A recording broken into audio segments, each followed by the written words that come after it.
Hello friends, आप सभी का स्वागत है डीकेपी एकेडमी में। मैं दीपक कुमार आप सभी का स्वागत करता हूं। आज के इस वीडियो में हम पढ़ने वाले हैं रेखा, सरल रेखा और कोण। ठीक है, ये पार्ट जो है बहुत ही इम्पोर्टेंट है। आपके आगे भी ये पार्ट बहुत ही ज़्यादा काम आने वाले हैं, आगे की कक्षाओं में भी बहुत ज़्यादा काम आएंगे। ठीक है, तो इस पार्ट को जो है बहुत ही अच्छे ढंग से समझना है, ध्यानपूर्वक समझना है। ठीक है, ये पार्ट बहुत ज़्यादा इम्पोर्टेंट है क्योंकि इस पार्ट को जो है बिना समझे आप आगे जो है रेखा गणित में कुछ भी नहीं बना पाओगे। ठीक है, आपसे रेखा गणित के प्रश्न बनेंगे ही नहीं। तो ये पार्ट जो है, ये चैप्टर बहुत ही ज़्यादा इम्पोर्टेंट है। इसमें का जो कॉन्सेप्ट है वो बहुत ज़्यादा इम्पोर्टेंट है। तो चलिए स्टार्ट करते हैं। रेखा गणित, सॉरी, सरल रेखा और कोण। ओके, तो देखिए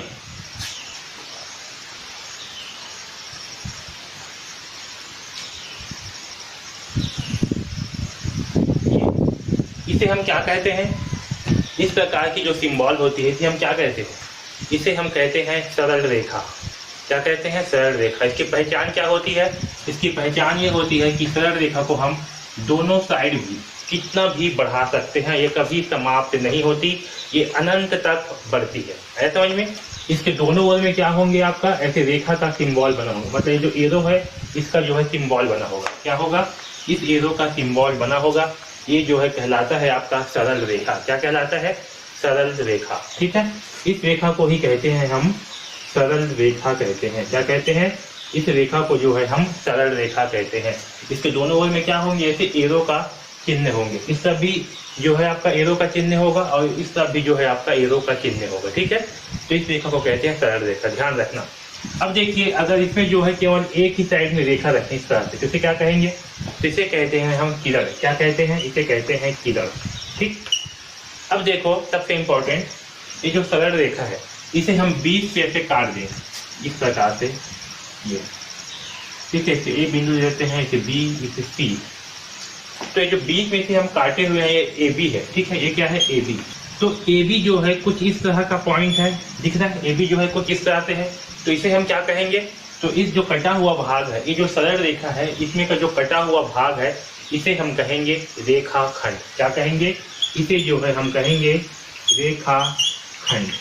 और यही जो है आज हम पढ़ने वाले हैं कि रेखाखंड क्या होगी। ठीक है समझ में? तो ये है आपका रेखाखंड। ओके, अब यहाँ पर देखिए, यहाँ पर जो है दो रेखा बना हुआ है। ठीक है, एक आपका है ये वाला रेखा, ओके, और दूसरा है ये वाला रेखा। तो हमें जो है देख करके बताना है कि इस रेखा में, इस सरल रेखा में कितने रेखाखंड है। इसमें बताइए, देखिए पहले बताइए कितने, कितना पॉइंट है, कितना बिंदु है। इसमें जो है 3 बिंदु है।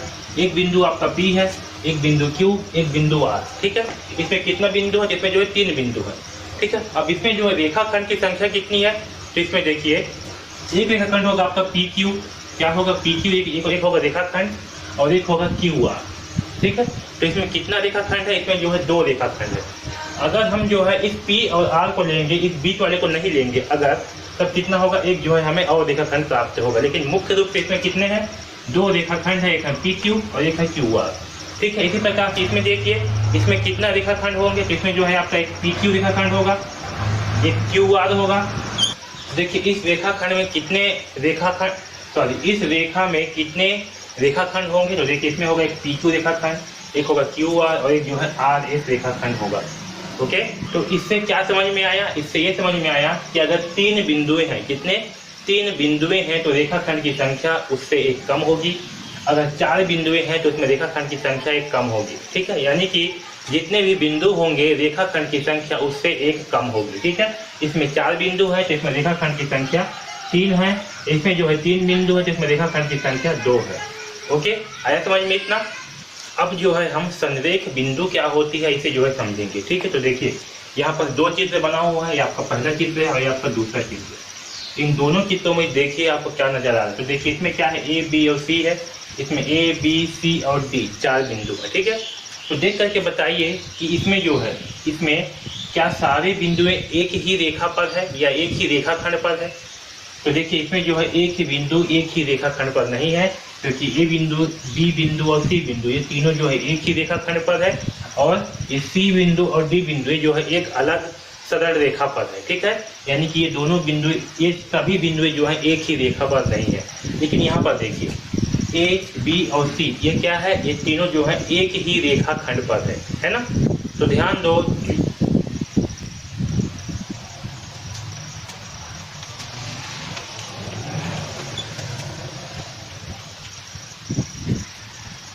तो ध्यान दीजिए, जब एक ही रेखा पर, ठीक है, एक ही रेखा पर या एक ही रेखा खंड पर अगर सारे बिंदुएं हो, ठीक है, तो उसे हम संरेख बिंदु कहेंगे, है समझ में।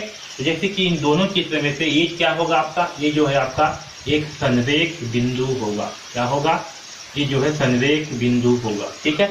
इसमें ए बी सी क्या होंगे, संरेख बिंदु होंगे, क्योंकि ये जो है एक ही रेखा खंड पर है। ये जो एक रेखा खंड है और इसी रेखा खंड पर जो है ये तीनों बिंदुएं हैं। आया समझ में। इसी प्रकार से इसे देखिए, दूसरा चित्र में क्या है, ए बी सी और डी।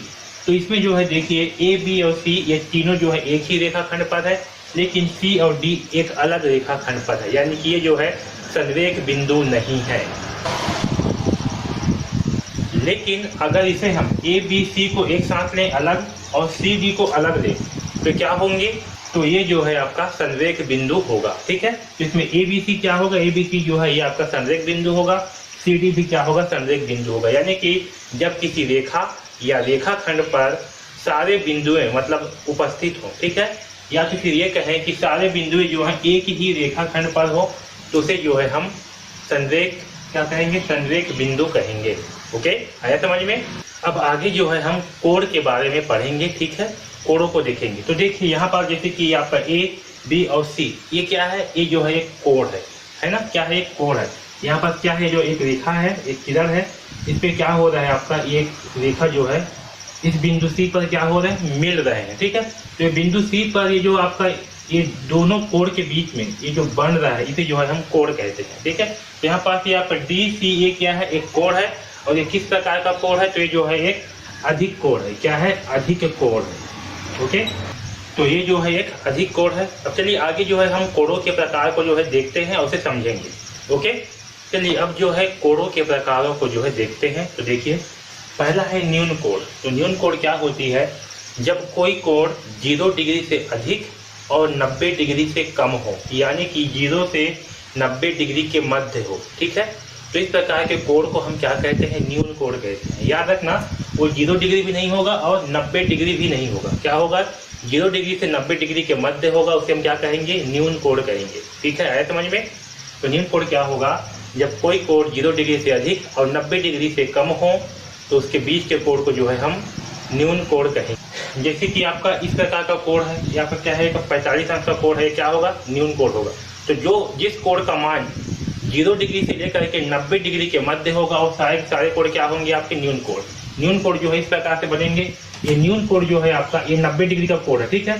तो इसके मध्य में जितने भी कोण बनेंगे, इसके और इसके मध्य में, ये जो है आपका न्यून कोण कहलाएगा। आया समझ में इतना। अब देखिए दूसरा समकोण। तो समकोण में क्या होगा, जब कोण 90 अंश का हो तो उसे हम क्या कहेंगे, समकोण कहेंगे। इसमें जो है कोण केवल 90 अंश का ही होगा, तभी जो है समकोण कहलाएगा। 90 अंश का कोण आपको कैसे बनता है, जो है इस प्रकार से बनता है, ठीक है। इसके मध्य में जो है आपका 90 डिग्री का होगा। यहाँ पर क्या होगा, ये जो है आपका 90 डिग्री का होगा। इस प्रकार के कोण को जो है हम समकोण कहते हैं। ओके, अब देखिए तीसरा प्रकार का कोण, जब कोण जो है 90 अंश व 180 अंश के मध्य हो।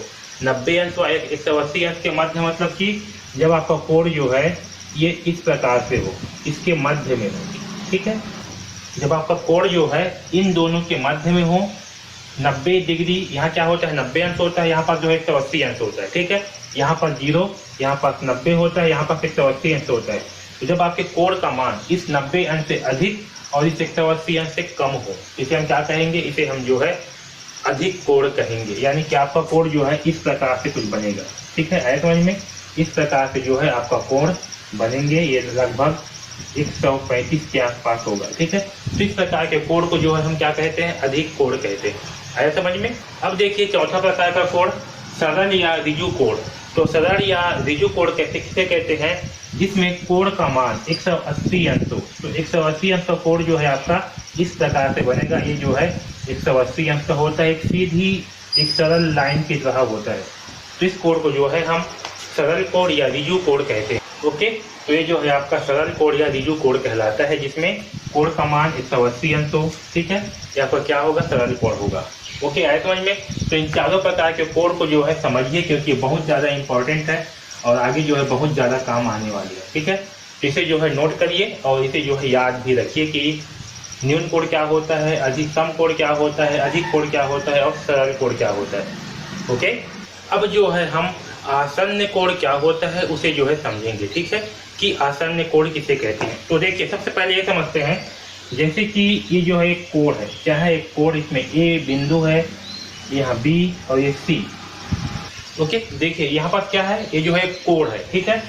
तो इसमें जो ए और बी है ये क्या होंगे, इसे हम कहेंगे भुजा। क्या कहेंगे, भुजा, ठीक है। इसमें ये आपका ए और बी दोनों क्या होंगे, ए बी क्या है, आपका एक भुजा है, वैसे ही बी सी भी क्या है, एक भुजा है। इसे हम क्या कहेंगे, भुजा। और ये जो बिंदु है जहाँ पास ये मिल रहे हैं, आपका ए बी भुजा और बी सी भुजा, ठीक। तो जहाँ पास ए बी भुजा और ये बी सी भुजा जहाँ पास मिल रहे हैं, वो बिंदु कौन सा है, वो बिंदु है बी बिंदु, ठीक है। इस बी बिंदु पर जो है आपका ए बी भुजा और बी सी भुजा जो है दोनों मिल रहे हैं। ओके, तो इस बिंदु बी को हम क्या कहेंगे, तो इस बिंदु बी को हम कहेंगे शीर्ष कहेंगे। क्या कहेंगे, शीर्ष। इस बिंदु बी को जो है हम शीर्ष कहेंगे, ठीक है। इतना समझ में आया आप सबको। अब चलिए आगे जो है समझते हैं। तो देखिए, जैसे कि ये पहला चित्र में देखिए, इसमें क्या है, एक जो है ए बी है, इस ए बी में क्या हो रहा है, आपका एक ओ सी यहाँ पर जो है मिल रहा है, ठीक है। तो इस सी जो ये जो सी भुजा है, ओ सी भुजा, वो कहाँ पास मिल रहा है, ओ पर मिल रहा है, ठीक है। तो यहाँ पर से जो है इसमें आपको दो कोण बन रहा है, एक कोण बन रहा है आपका बी ओ सी, एक बन रहा है ए ओ सी, ठीक है।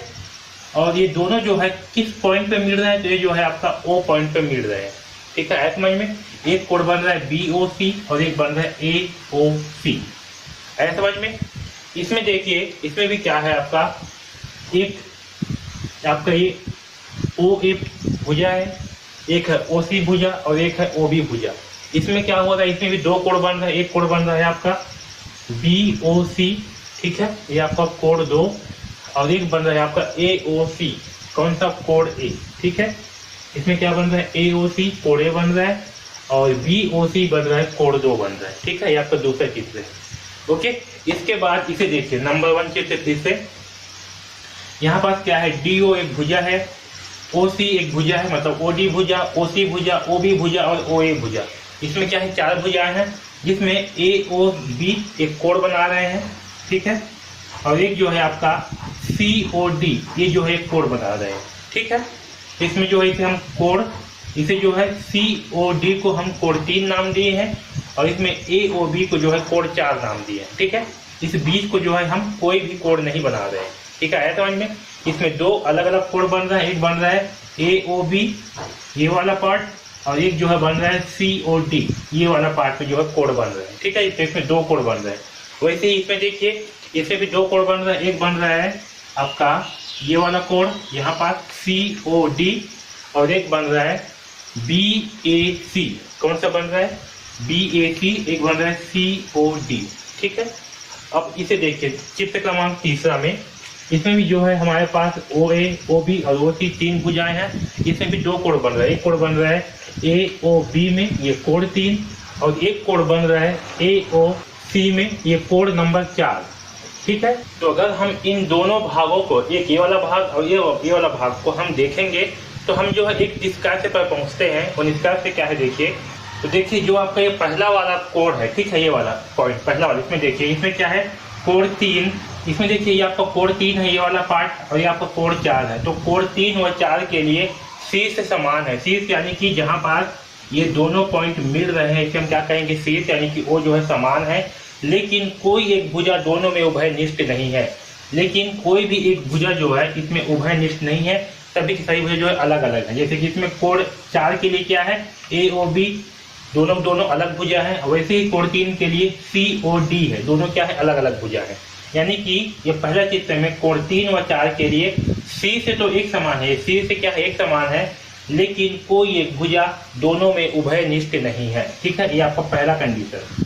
दूसरा देखिए, इसमें देखिए इसमें क्या है आपका दूसरा में, ये जो आपका ए ओ डी है इसका सी से क्या है, ओ है, और आपका जो बी ए सी है इसमें क्या है, सी से जो है ए है। यानी कि इसमें कोण 3 व 4 के लिए सी से अलग अलग है, अर्थात कोण 3 के लिए, इस 3 के लिए ओ जो है सी से है, और कोण ए ओ सी के लिए, ये 4 के लिए जो है ए जो है सी से है। ठीक है, तो इसमें जो है क्या है, सी से जो है अलग अलग है। इसमें क्या था, भुजा अलग अलग था, सी से एक था, लेकिन इसमें क्या है, सी से अलग अलग है। अब देखिए तीसरा वाले चित्र में यहाँ पर कोण 3, इसमें जो है आपका कोण 3 बन रहा है, कोण 4 में एक भुजा OA उभयनिष्ठ है। अब देखिए ये जो इसमें आपका ये कोण 3 बन रहा है, इसमें क्या बन रहा है, AOB से क्या बन रहा है, कोण 3 बन रहा है। ठीक है, और AOC से आपका कोण 4 बन रहा है। ठीक है, तो इसमें जो है आपका C से क्या है, O है, तो C से भी समान है, और ये इसमें जो है एक भुजा, जो आपका ये वाला भुजा है A वाला OA, ये भुजा भी क्या है, समान है। लेकिन इसमें ध्यान दो, इसमें क्या हो रहा है, किंतु कोण 4 का ही एक भाग कोण 3 है, लेकिन ये जो कोण 3 है ये क्या है, आपका कोण 4 जो है पूरा का पूरा कोण 4 है, और इस कोण 4 का ही एक भाग क्या है, कोण 3 है। यानी कि अगर इस प्रकार के कोण हैं, ठीक है, ये जो 3 प्रकार के हम कोण देखे हैं, इस प्रकार के अगर कोई कोण है, इस प्रकार के कोण को हम आसन्न कोण नहीं कहेंगे। ये क्या होगा, आसन्न कोण नहीं होगा। ओके, है समझ में। तो कौन कौन से आसन्न कोण नहीं होंगे, पहला कंडीशन जिसमें सी से जो है एक होगा लेकिन भुजा अलग अलग हो, दूसरा कंडीशन जिसमें सी से अलग अलग हो, तीसरा कंडीशन जिसमें सी से भी एक हो और एक भुजा कॉमन भी हो, लेकिन जो पहला कोण है वो दूसरे कोण का भाग नहीं होना चाहिए। ठीक है, यानी कि कोई भी कोण जो है किसी दूसरे कोण का भाग नहीं होना चाहिए। तो अब देखिए आसन्न कोण क्या होगा उसे समझते हैं। ठीक है, तो हमें क्या समझ में आया कि अगर इस 3 प्रकार से कोई कोण है तो कोण जो है आसन्न कोण नहीं होगा। अब समझते हैं कि आसन्न कोण क्या होगा। तो देखिए, जब दो कोण क्या हो, जब दो कोण एक ही सी से पर हो, क्या हो, जब दो कोण का सी से जो है एक ही हो। जैसे कि इस चित्र में देखिए, इसमें क्या है, दो कोण कौन कौन से है, एक है आपका BOC। ठीक है, इसके लिए सी से क्या होगा, सी से होगा O। ठीक है, और दूसरा कोण क्या है, AOC, इसके लिए भी सी से क्या होगा, O। ओके, इतना समझ में आया। जब दो कोण एक ही सी से पर हो, वह उनकी कोई एक भुजा दोनों में ही उभयनिष्ठ हो, और इसकी क्या हो, कोई एक भुजा जो दोनों में क्या हो, उभयनिष्ठ हो, यानी कि दोनों में हो। ओके, जैसे किसी में ही देखिए BOC में आपका क्या है, सी से जो है O है, और इसमें एक भुजा क्या है, OC। ठीक है, अब दूसरा कोण देखिए AOC में सी से क्या है, O, और इसमें एक भुजा क्या है, OC, यानी कि जो OC भुजा है ये आपका कोण 2 में भी है और कोण 1 में भी है, दोनों में है। ठीक है, वैसे सी से भी कोण 1 का भी भाग है और कोण 2 का भी भाग है। ठीक है, तो आगे देखिए, उभयनिष्ठ हो, एक ही कोण एक दूसरे में समाहित ना हो, और साथ में क्या है, दोनों कोण अलग अलग हैं, दोनों कोण जो है किसी एक कोण में समाहित नहीं है। अगर ये इस प्रकार से होता दोनों जो है तो क्या हो जाते, समाहित हो जाते, लेकिन यहाँ पर क्या है, ये अलग अलग है, कोण 2 जो है अलग है और कोण 1 जो है ये अलग है। ठीक है, तब कोणों के ऐसे जोड़ों को आसन्न कोण कहते हैं। क्या कहेंगे, तब कोणों के ऐसे जोड़ों को, यानी कि इन दोनों कोण को मिला करके जो है हम आसन्न कोण कहेंगे। है समझ में। तो ये क्या है, आपका एक आसन्न कोण है। ओके, तो ऐसा कोण जिसमें का शीर्ष जो है और एक भुजा दोनों उभयनिष्ठ हो, और साथ में कोण जो है कि एक दूसरे पर समाहित ना हो, दोनों कोण क्या हो, अलग अलग हो, तो इस प्रकार के कोण को जो है हम आसन्न कोण कहते हैं। है समझ में। इस डिफिनेशन को आप लिख भी सकते हो। ठीक है, और ध्यान में रखना, जैसे कि यहाँ देखिए, यहाँ भी क्या है, आपका एक कोण बन रहा है AOC। ठीक है, यहाँ पर कोण A बन रहा है क्या, AOC, और दूसरा कोण बन रहा है BOC।